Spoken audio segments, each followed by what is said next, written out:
Boy oh boy, it's that time of the year. Summer is right around the corner, which means the sun is gonna be hotter than a fucking volcano. Girls are gonna be wearing the tightest booty shirts. I know what kind of man you are. And most importantly, no more school. But before summer starts, there is one activity that needs to be done, and that is an exam. Exams are the worst thing ever. You have to sit down in a class looking at this piece of paper with the hardest questions you've ever seen in your life. So today, we will be talking about the various activities that take place during an exam. The worst part about an exam is the night before it. You spend the whole study break doing nothing but scrolling on Instagram Reels and watching TikTok. And I know everyone procrastinates saying, I'm gonna study when I'm at home. Then you come home and you say, alright, I'll watch 5 episodes of this show. Then you tell yourself, after I finish eating dinner, I'm gonna start hitting the books. Then you wake up and you realize that you're low-key cooked. You're walking towards the exam room knowing that your grade is gonna be lower than a nigga slagging in Atlanta. Before the exam starts, there's always those people who start a group huddle like it's a Super Bowl. This is the only good part about the exams. Everyone starts talking about the test. Yo, this shit low-key makes me hype before the exam starts. So we all start sharing information that's gonna be on the test, and sometimes these niggas low-key teach better than the actual teachers. When you're doing an exam, you have to choose your seats wisely because where you sit can determine if you pass the exam or not. Yo, sitting down at the front is the worst possible place to sit because you're sitting beside the teacher and you have no support beside you. Yo, sitting at the back is the best place to cheat, but the teachers know exactly why these niggas go to the back, so they start paying more attention to that row. So now we have the teachers that walk around the back. The perfect place is the middle row. You're beside the smart kids and the niggas that cheat.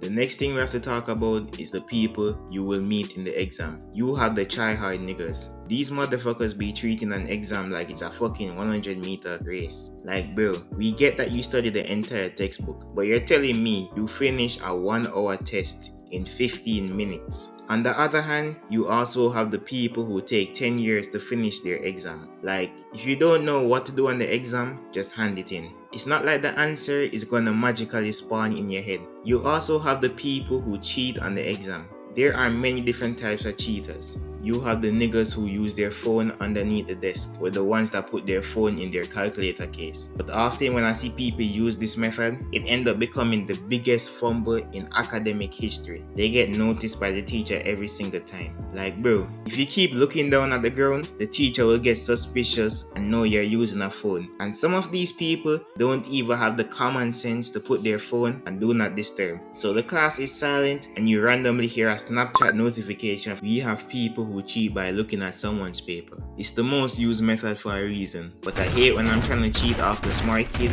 they start covering their paper like they're shuffling cards. And when the teacher almost catches you cheating, you have to hit them with the thinking face. You have the smart kids in the exam who bring all the school equipment with them. It could be an English exam and these niggas start using a compass. And I'm doing the test and I'm wondering which question we need to use a compass. Yo, I be feeling like I missed an entire page or some shit. We also have to talk about the stupid people in the exam. These people never come to class once and think they can pass the course if they get 100. But to no one's surprise, these niggas never studied shit. Their exam paper looks more empty than when Naruto took the Chunin exam. We also have the people who sleep during the exam. At this point, I don't even blame them because these questions give me more headache than listening to Soul Train. Lastly, we have to talk about the people who try to write all the formulas on their bodies. I swear, these niggas think just because they have the answers on them, they're gonna pass. Them niggas start looking like Lil Wayne in this bit. You also have the kids who start asking the teacher every single question. Yo, these niggas be more clueless than when Travis Scott got interviewed. The next thing we have to talk about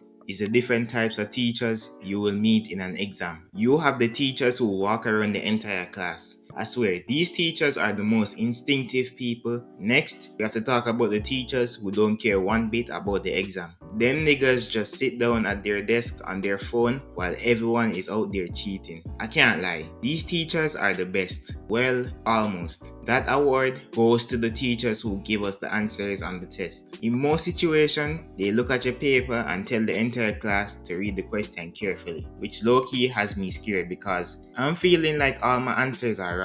But you have the teachers who straight up tell you the answers. I'm not gonna lie, if I were a teacher, this is the exact type of teacher I would be, bro. So you just finish your exam and everyone is happy because all the stress is gone and you feel even more free than when Erin started the rumbling. But then the results come and let's just say it kills your entire mood. So we have to talk about the different types of people on the result day.